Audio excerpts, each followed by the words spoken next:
বন্ধুরা আজকে হলো একদম হালকা পাতলা ঝিঙে দিয়ে তেলাপিয়া মাছের ঝোল। এই ঝোল খেলে আমাদের শরীর সবাই ভালো থাকে। প্রত্যেকদিন তোমরা এটা খেতে পারবে। প্রথমে ঝিঙে নিয়েছি, আলু নিয়েছি, এগুলো কেটে ছাড়িয়ে নিয়েছি। তারপরে মাছ, তেলাপিয়া মাছ নিয়েছি, নুন হলুদ মাখিয়ে দিয়ে কড়াইতে ভেজে নিয়েছি। ভাজার পরে ওই তেলের মধ্যে প্রথমে আলুগুলোকে আমি ভেজে নিয়েছি। আলুগুলোকে ভাজার পরে ওই তেলের মধ্যে জিরে, শুকনো লঙ্কা আর পেঁয়াজ ফোড়ন দিয়েছি।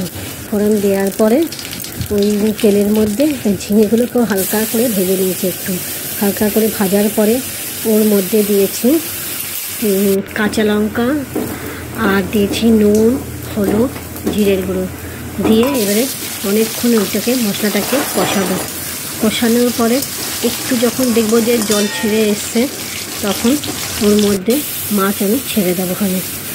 আর এটা একদম কাঁচা লঙ্কাই হবে, যাতে এটা হালকা রুগীরাও, যাতে রুগীদের জন্য ডাক্তার এটা খেতে বলে। আর তেল দিচ্ছে একদম সামান্য, এতে কোনো দিন কারোর ক্ষতি করবে না। তোমরা প্রত্যেকদিন চাইলেও বাচ্চাদেরকে খাওয়াতে পারো, যে কাঁচা লঙ্কাটা একটু কম দিতে হবে, ঠিক আছে।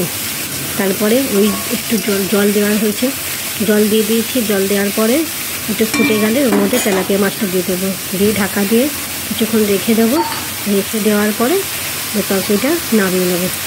তরকারিটা নামানোর পরে একটু সামান্য গোটা জিরে কড়াইতে তেলে নেড়ে নেবো, হালকা শুকনো কড়াইতে, তেল দেবো না, শুকনো কড়াইতে নাড়ার পরে ওই মশলাটাকে একটু বেটে নেবো।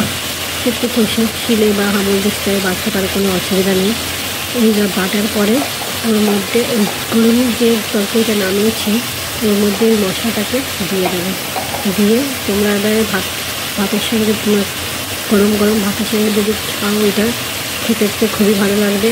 আর জানোই তো শরীরের পক্ষে ঝিঙেও ভালো খাওয়া, আর তেলাপিয়া মাছও খাওয়া ভালো, প্রোটিনও খুব। তোমাদের খেতেও ভালো লাগবে। এইভাবে তোমরা করে খেও আর বলো কীরকম হয়েছে। তোমরা সবাই মিলে এটা বাড়িতেই রান্না করতে পারো, ঠিক আছে। বাই।